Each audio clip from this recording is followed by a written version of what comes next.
La grâce et la paix vous sont données de la part de Dieu notre Père et de Jésus-Christ, notre Sauveur.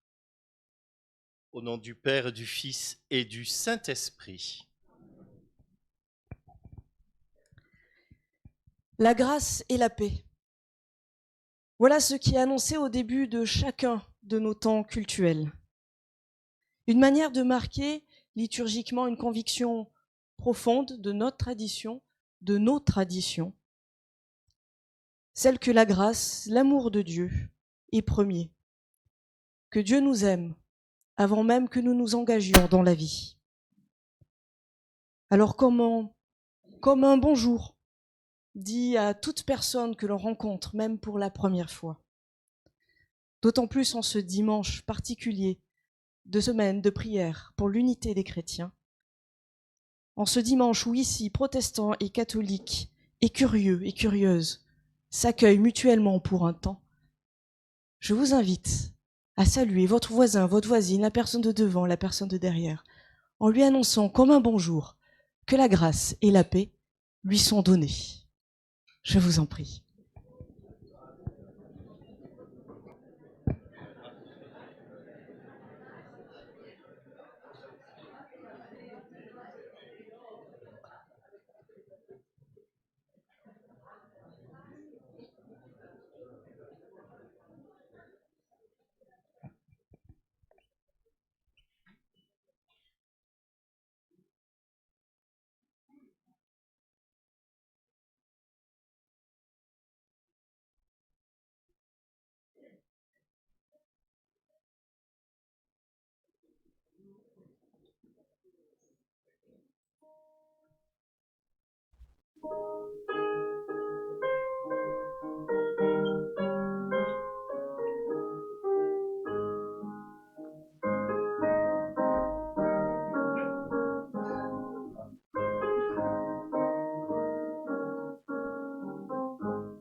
Louons le Seigneur. Dieu un, tu es pour nous si riche et si divers dans tes œuvres. En toi nous ne voyons ni ombre ni division. Pourtant tu te fais si singulier, si proche de chaque personne dans tes divins accents. Tu es à tous et tu es à chacun, toujours le même et toujours un. Dans l'épreuve de nos combats, dans les défis de l'espérance, sur les chemins de notre liberté, dans les dépassements de nos pardons. Tu ne cesses de te donner, de souffler ta grâce unifiante au cœur de nos dispersions. Merci Seigneur, merci pour les témoins de foi qui nous ont précédés. Merci pour ces écritures où tu ne cesses de te révéler. Merci pour ce jour nouveau où tu prends plaisir à nous rencontrer. Seigneur, c'est toi qui nous réunis en ce jour. Nous voici devant toi portant notre louange. Selon toute la diversité et la liberté de ta création, rassemble-nous en frères et sœurs, disciples d'un même Maître, enfants d'un même Père. Amen.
Je vous en prie.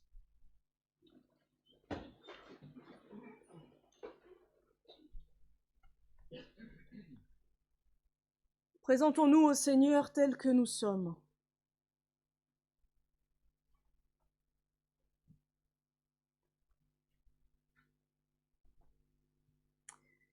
Seigneur, par notre vie et par nos actes, nous avons exposé au doute dans le monde ton amour, ta justice et ta paix. Nous avons dit à d'autres que tu les consolerais, mais nous n'avons rien fait nous-mêmes pour les aider. Nous avons parlé de l'amour du prochain, mais nous n'avons donné que peu d'argent et rien de nous-mêmes. Nous avons soutenu des systèmes économiques et politiques qui maintiennent l'injustice. Et nous avons courtisé les puissants. Nous avons abandonné à eux-mêmes les pauvres et les opprimés. Nous avons prêché la paix, mais nous n'avons pas voulu nous salir les mains. Nous avons plébiscité sans enthousiasme des résolutions contre la guerre, contre l'injustice sociale, et nous avons soutenu le statu quo par nos actes. Ô Dieu, nous sommes lents à entendre ton appel, paresseux à obéir. Nous restons habités de préjugés, d'esprits de revendication et de médisance. Pardonne-nous, Seigneur, notre aveuglement, notre lâcheté. Oui, pardonne-nous. Amen.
Dieu est amour, il est vérité qui nous rend libres, libres des asservissements, des convoitises de ce monde, libres de nos propres désirs et de toutes nos culpabilités. Il nous rend libres pour aimer et être aimés, libres de pardonner et accepter d'être pardonnés. Par Jésus-Christ, nos défaillances sont dépassées. Par le Saint-Esprit, une puissance de vie nouvelle nous est accordée. Que Dieu inscrive ainsi en chacun cœur l'espérance qu'il nous relève à chaque épreuve, l'assurance de son amour inconditionnel, qui est de tout temps déjà donné pour toute éternité. Amen. Fort de ces paroles qui relèvent, je vous invite à vous lever pour continuer ce psaume 72.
Je vous en prie.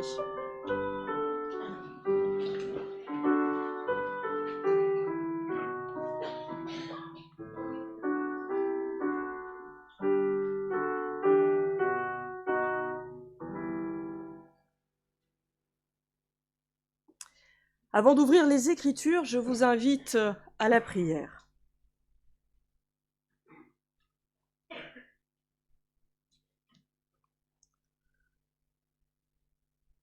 Ô notre Dieu, nous te bénissons pour les dons de ton amour.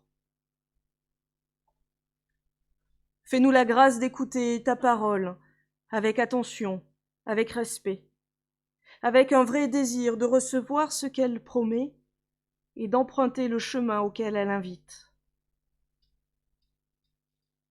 Grave-la, non seulement dans notre esprit, mais aussi et encore dans notre cœur. Amen.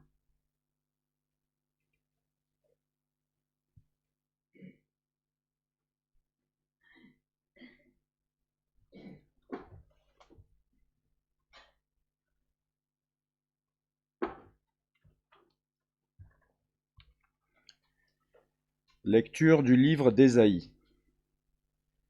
Quand vous venez vous présenter devant ma face, qui vous demande de fouler mes parvis? Cessez d'apporter de vaines offrandes. J'ai horreur de votre encens. Les nouvelles lunes, les sabbats, les assemblées, je n'en peux plus de ces crimes et de ces fêtes. Vos nouvelles lunes et vos solennités, moi, je les déteste. Elles me sont un fardeau. Je suis fatigué de le porter. Quand vous étendez les mains, je détourne les yeux. Vous avez beau multiplier les prières, je n'écoute pas. Vos mains sont pleines de sang. Lavez-vous, purifiez-vous, ôtez de ma vue vos actions mauvaises, cessez de faire le mal. Apprenez à faire le bien, recherchez le droit, mettez au pas l'oppresseur, rendez justice à l'orphelin, défendez la cause de la veuve. Venez et discutons, dit le Seigneur. Si vos péchés sont comme l'écarlate, ils deviendront aussi blancs que neige. S'ils sont rouges comme le vermillon, ils deviendront comme de la laine.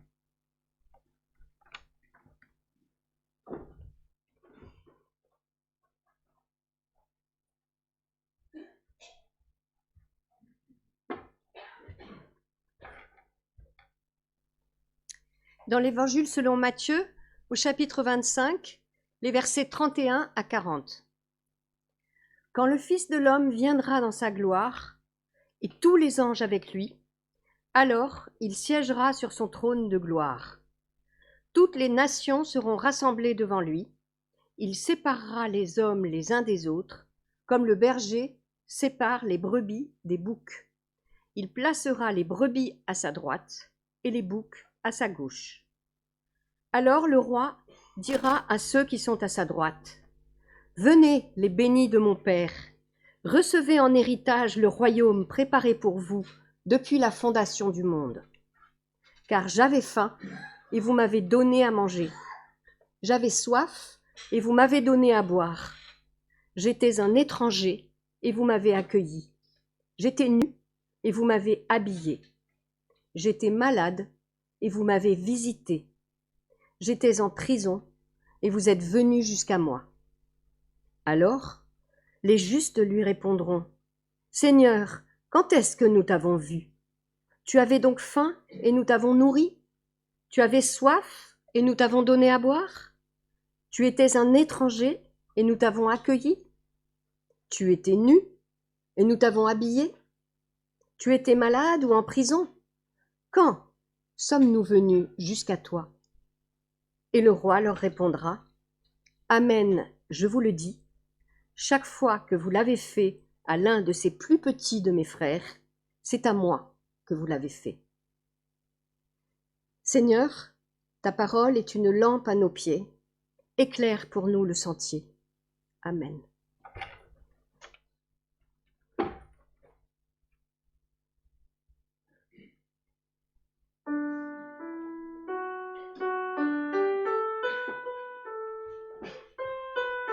Je vous en prie. «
70 ans après la mort de l'abbé Couturier, prêtre lyonnais, il est mort en mars 53, fondateur de cette semaine de prière pour l'unité des chrétiens.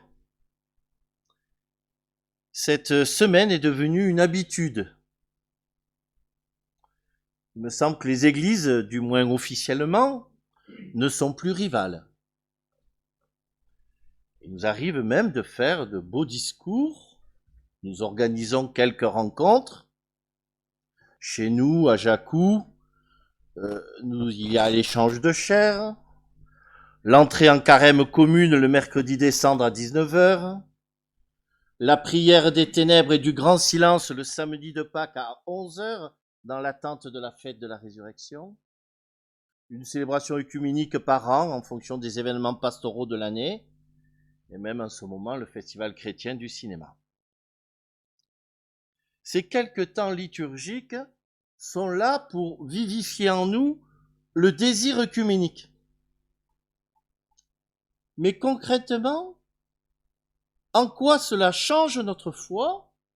En quoi cela nous rend accueillants aux autres? Je vais vous faire une confidence. Lorsque des catholiques se disputent entre eux, qui ne sont pas d'accord, que le ton monte, certains taxent les autres de protestants. Ce n'est pas le cas dans notre communauté, bien sûr. Mais on comprend bien que ce n'est pas un compliment. Peut-être comme en d'autres lieux, on parlerait de papistes. Bref, nous en sommes dans le communisme où on reconnaît la belle église d'à côté, sans souci, mais il serait dramatique de lui ressembler. Oui, lorsqu'on pense unité, on imagine qu'il s'agit surtout de ne pas compter au-delà d'un. L'unité ne peut être autre qu'un.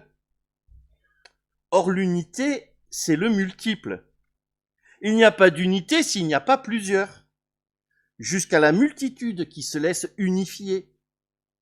Le Dieu un est multiple, non pas deux d'ailleurs, mais trois. Même chose pour nous. Toi, moi, les autres, ne serait-ce que les ancêtres, les enfants, les institutions, la langue.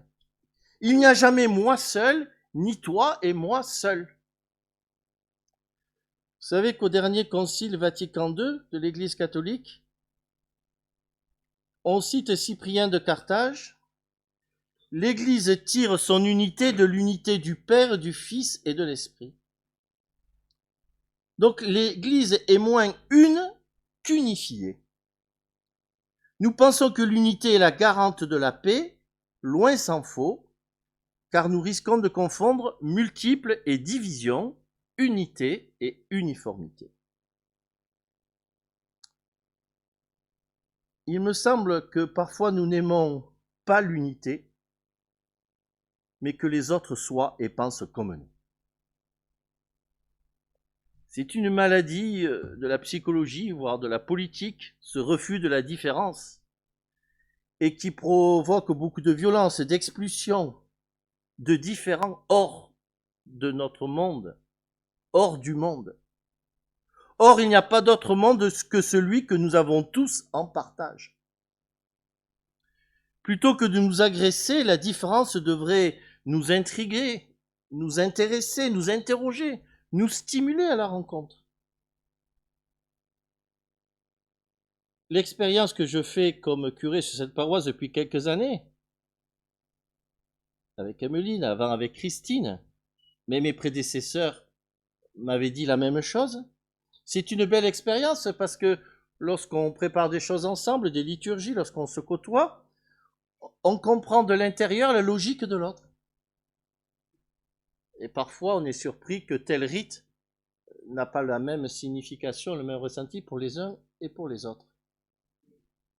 Voilà. Mais c'est une belle expérience. Ça n'empêche pas chacun d'être ce qu'il est, mais dans cette ouverture différenciée qui donne le sens à tout.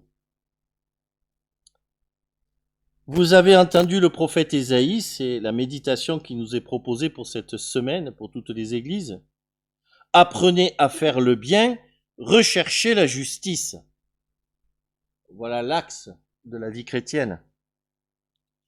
Vous le savez, Ésaïe vécut et prophétisa en Juda au cours du 8e siècle, avant Jésus-Christ, et fut un contemporain d'Amos, de Michée, d'Osée. Cette période de grande expansion économique et de stabilité politique pour Israël et la tribu de Juda, qui est due à la faiblesse et des superpuissances de l'époque, l'Égypte et la Syrie, qui touchaient à sa fin. Toutefois, c'était aussi une époque où l'injustice, l'iniquité et les inégalités étaient fort répandues dans les deux royaumes. Et en ce temps-là, la religion prospérait également en tant qu'expression rituelle et formelle de la croyance en Dieu, concentrée sur les offrandes et les sacrifices au temple. Elle était présidée par les prêtres qui bénéficiaient également des largesses des riches et des puissants. Et en raison de la proximité physique et des relations existant entre le palais royal et le temple, le pouvoir et l'influence étaient presque entièrement entre les mains du roi et des prêtres, dont aucun, pendant une grande partie de cette période historique, ne prenait la défense des victimes de l'oppression et des injustices. Nous le savons, richesse est signe de bénédiction, pauvreté, signe de malédiction. C'est dans ce contexte que s'exprime Ésaïe en tentant d'éveiller la conscience du peuple de Juda face à la réalité de sa situation. Et au lieu d'honorer la religiosité de l'époque comme une bénédiction, Ésaïe la voit, vous l'avez entendu, comme une plaie qui suppure et comme un sacrilège devant le Tout-Puissant. Injustice et inégalité ont conduit à la fragmentation et à la désunion. Ces prophéties dénoncent les structures politiques, sociales, religieuses et l'hypocrisie qui consiste à offrir des sacrifices tout en opprimant les pauvres. Et il s'élève vigoureusement contre les dirigeants corrompus et prend position en faveur des défavorisés, Dieu étant pour lui l'unique source de la droiture et de la justice. Apprenez à faire le bien, recherchez la justice. Et Ésaïe enseigne que Dieu exige de nous tous droiture et justice, à tout moment et dans tous les domaines de la vie. Il me semble que notre monde actuel reflète à bien des égards les défis de la division qu'Ésaïe a affrontés au cours de sa prédication. La justice, la droiture et l'unité proviennent de l'amour profond de Dieu pour chacun d'entre nous et sont au cœur même de l'essence divine et de la manière dont le Seigneur attend que nous nous comportions les uns envers les autres. Sa volonté de créer une humanité nouvelle de toute nation, tribu, peuple et langue nous appelle à la paix et à l'unité qu'il a toujours voulu pour sa création. Et nous le savons tous. La Bible nous enseigne que nous ne pouvons séparer notre relation avec le Christ de notre attitude avec l'ensemble du peuple, en particulier envers ceux qui sont considérés comme les plus petits. Et nous avons entendu l'évangile de Matthieu 25, ce jugement dernier. Il nous rappelle que nous pouvons séparer notre amour de Dieu et notre amour des autres. Nous aimons Dieu lorsque nous donnons à manger à ceux qui ont faim, quand nous donnons à boire à ceux qui ont soif, quand nous accueillons l'étranger, quand nous vêtissons celui qui est nu, quand nous visitons le malade et allons vers le prisonnier, lorsque nous prenons soin de l'un de ses plus petits, nous le servons, lui le Christ. Chaque fois que nous prenons soin les uns des autres, c'est le Christ que nous servons. Ces dernières années ont mis en évidence, au niveau mondial, l'épreuve endurée par l'humanité avec la pandémie du Covid, qui, conjuguée aux disparités économiques, éducatives et environnementales, ont eu sur nous un impact tel qu'il faudra certainement des décennies pour le surmonter. Elle a montré la souffrance individuelle et collective vécue dans le monde entier. Et elle a rassemblé aussi des hommes et des femmes de bonne volonté, des chrétiens, dans l'amour, l'empathie, la solidarité. Oui, Dieu nous appelle à honorer le caractère sacré et la dignité de chaque membre de la famille de Dieu. Prendre soin des autres n'est pas qu'une formule de politesse. Les servir et les aimer ne révèlent pas qui ils sont, mais qui nous sommes.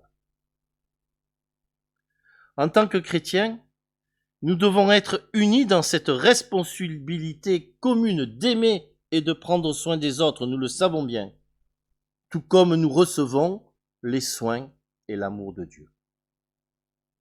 En agissant ainsi, nous vivons notre foi commune à travers nos actions au service du monde. Nous le savons bien dans notre conscience chrétienne, malgré le laïcisme ambiant de notre société. Un bon chrétien est toujours un excellent citoyen.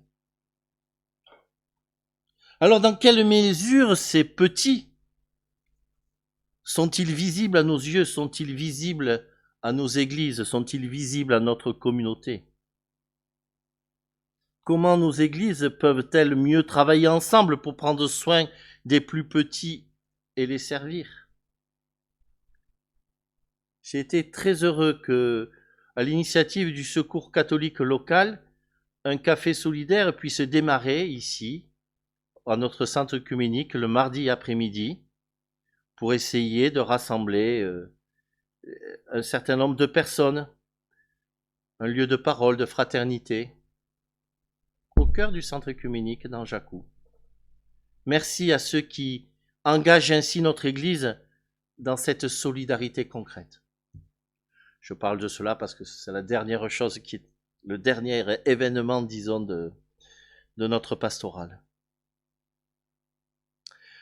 Oui, frères et sœurs, vivre la rencontre des différences, pratiquer la différence, comme l'on pratique le sport ou la musique, c'est pratiquer cet œcuménisme au quotidien. Nous savons que l'unité est une tâche et c'est pas un état donné. Elle advient dans la paix que nous voulons offrir à Dieu comme le plus bel hommage de notre attachement à lui. Le plus grand sacrifice offert à Dieu, c'est notre paix, c'est notre concorde fraternelle. Car par l'unité du Père, du Fils et de l'Esprit Saint, le peuple est un.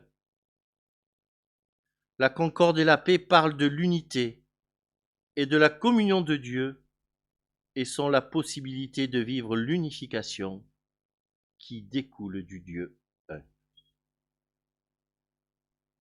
Puissions-nous faire de notre expérience œcuménique, et c'est notre chance que le centre nous le rappelle régulièrement, un chemin de conversion personnelle et de conversion communautaire.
À l'occasion de la semaine de prière pour l'unité des chrétiens, je vous invite à confesser notre foi commune en nous associant à une des rares confessions de foi communes à nos églises, une des plus anciennes du christianisme, celle que nous appelons le symbole des apôtres historiquement.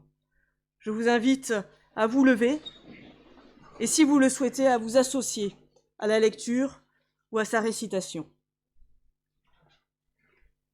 Je crois en Dieu, le Père Tout-Puissant, Créateur du ciel et de la terre. Je crois en Jésus-Christ, son Fils unique, notre Seigneur, qui a été conçu du Saint-Esprit, qui est né de la Vierge Marie. Il a souffert sous Ponce Pilate, il a été crucifié, il est mort, il a été enseveli, il est descendu aux enfers. Le troisième jour, il est ressuscité des morts, il est monté au ciel, il siège à la droite de Dieu, le Père Tout-Puissant. Il viendra de là pour juger les vivants et les morts. Je crois en l'Esprit Saint, à la Sainte Église universelle, à la communion des saints, à la rémission des péchés, à la résurrection de la chair et à la vie éternelle. Amen.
L'appel de Dieu, et surtout y répondre, c'est engageant. Il nous pousse à nous lancer dans le monde, à témoigner en parole et en actes, prendre soin du monde, de l'humanité. Il nous pousse aussi à réveiller la flamme de l'espérance dans un monde qui en a bien besoin en ce moment. Répondre à l'appel, c'est engageant, et cet engagement, on peut y répondre seul, mais on est aussi, en tant que chrétien, poussé à y répondre ensemble, y répondre collectivement. Pour cela, les églises, nos églises, ont besoin de vous, de votre temps, de vos bras, mais aussi de votre argent. Vous l'aurez compris, c'est le temps de l'offrande. Merci pour votre don joyeux qui permet à l'Église de toujours répondre à la mission à laquelle elle est appelée. Merci beaucoup.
Seigneur, accepte notre offrande joyeuse, l'offrande de notre argent, de notre engagement, l'offrande du temps nécessaire à l'écoute, et toute offrande qui nous inspire ton amour.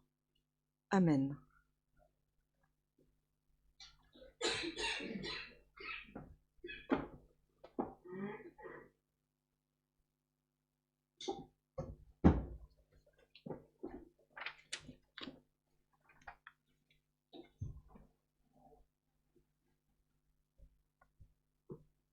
Nous prions.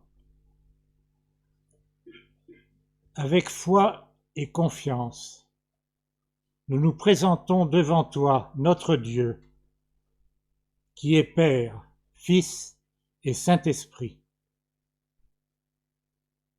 En cette semaine particulière pour l'œcuménisme, nous te prions aujourd'hui pour les communautés chrétiennes du monde entier, riches de leur diversité de cultes et de traditions. Seigneur, aide-nous à réparer le mal que nous nous sommes faits les uns les autres et les divisions que nous avons créées au sein de ton peuple.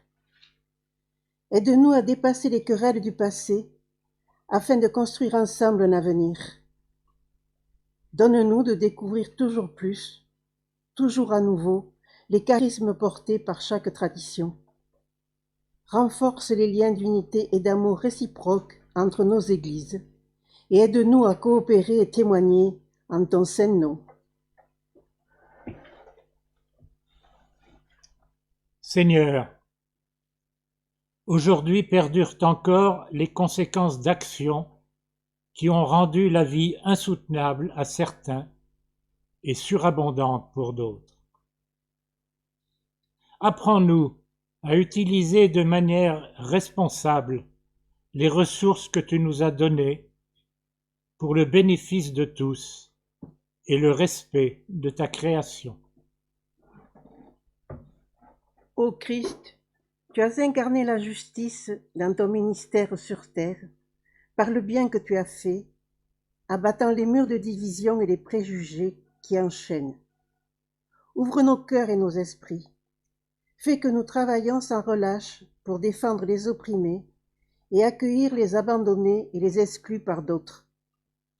Face à la tyrannie et aux régimes oppressifs, encourage-nous à rester unis dans notre quête de ton royaume parmi nous.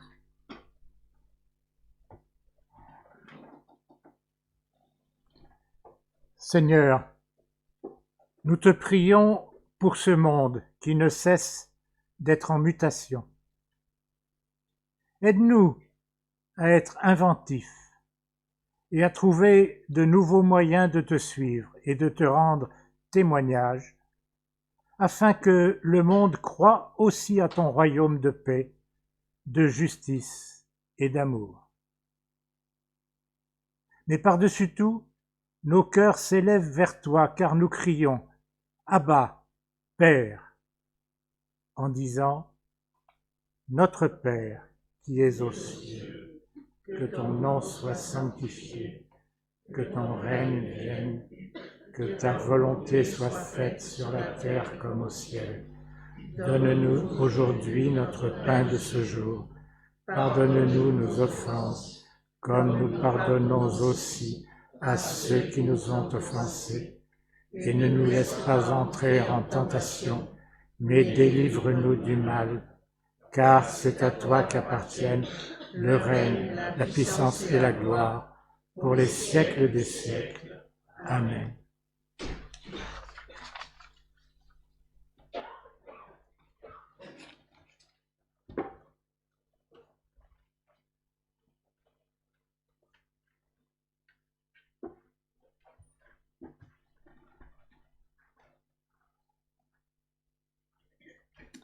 Je vous invite à vous lever pour recevoir les paroles d'envoi et de bénédiction.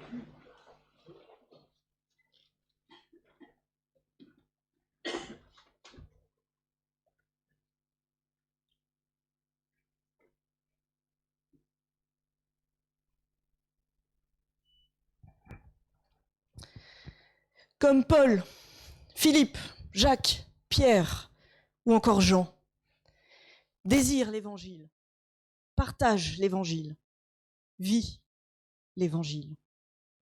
À leur image, il y a de multiples manières d'incarner ce message. Une diversité au service d'un même corps, celui du Christ. Désire l'Évangile, partage l'Évangile, vis l'Évangile. Cette bonne nouvelle, parole qui relève, inspire-toi pour cela de tout ce que peuvent apprendre les rencontres, les discussions, les engagements autant que la prière. Désire l'Évangile, partage l'Évangile, vis l'Évangile. Cette bonne nouvelle, parole qui libère, incarne, transmet à ton tour cette espérance pour un monde de justice.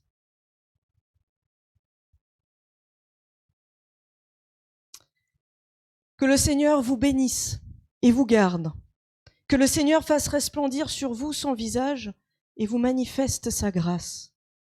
Que le Seigneur vous découvre sa face et vous donne la paix. Allez maintenant dans la paix du Seigneur. Au nom du Père, du Fils et du Saint-Esprit. Amen.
Et bon dimanche.